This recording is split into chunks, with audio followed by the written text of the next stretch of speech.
Welcome,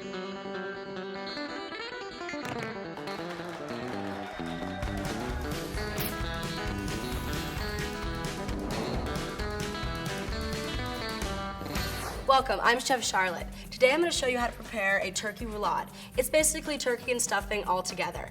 Fantastic. This one's kind of special because we've added some really unique Texas flavors to it.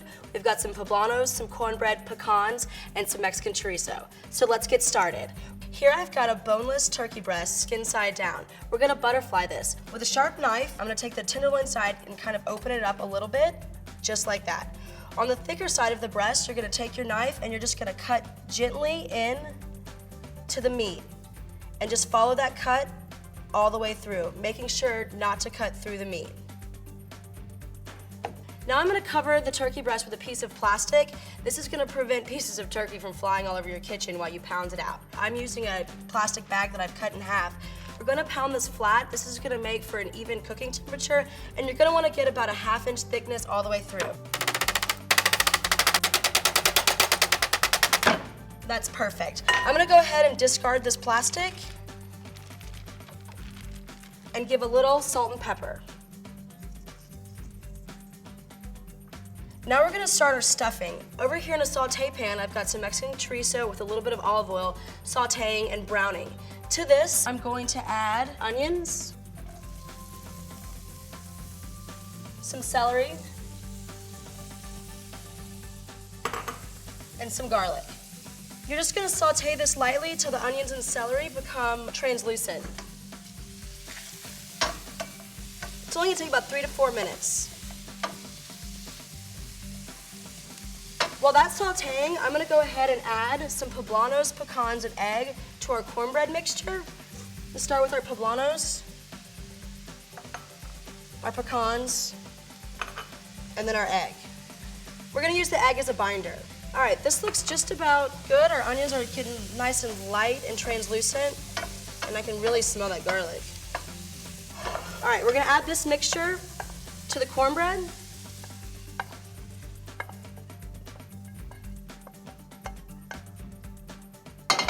Turn my heat off, and we're just gonna combine this together. Your stuffing's gonna be a little bit dry, so you're gonna add about 1.5 cups to 2 cups of chicken stock. Just mix it together. All right, now we're gonna add our stuffing to our roulade. I'm gonna go ahead and put a 1/2 inch layer on top of the turkey, and we're gonna leave an inch border around the edges. This is gonna help from overflow and spillage and make sure we have a nice even spiral in the center. And you wanna kind of roll it a little bit tight so again you get that nice uniform spiral effect.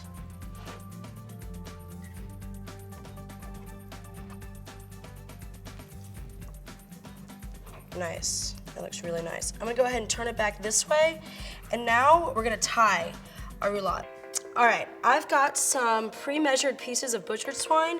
You can pick this up at H-E-B or from the meat market. I'm gonna go ahead and tie this in 4 places, equal distance apart. I'm just gonna slide the butcher's twine underneath the turkey, and I'm gonna go ahead and tie it. You wanna give it a little bit of tightness so it holds together. All right, now that this is good and tied up, I'm gonna remove the excess string and discard. All right, I'm gonna add a little more salt and pepper and some olive oil to this.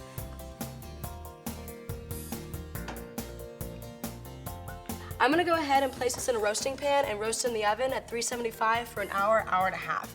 I'm gonna wash my hands, and a good rule of thumb, anything that touches raw poultry should be washed and sanitized. I've got a roulade that's been in the oven at 375 for about an hour, hour and a half. The internal temperature has reached 165, so I know it's done. Ideally, you want to let this rest for about 20 to 25 minutes. This is going to ensure that it sets up and it makes it easier to carve. I'm actually going to move this to a cutting board right here and show you how to carve it. We're going to gently remove the string, and you can do that with any knife. With a butcher's knife or a carving knife, go ahead and slice your roulade about a 1/2 inch to 1 inch thickness, depending on the servings. What a great recipe, all of these wonderful Texas flavors. And there it is, Poblano Turkey Roulade. Find this recipe and more at heb.com/holiday. How's it look, Charlotte? It looks good enough to gobble up. Get it?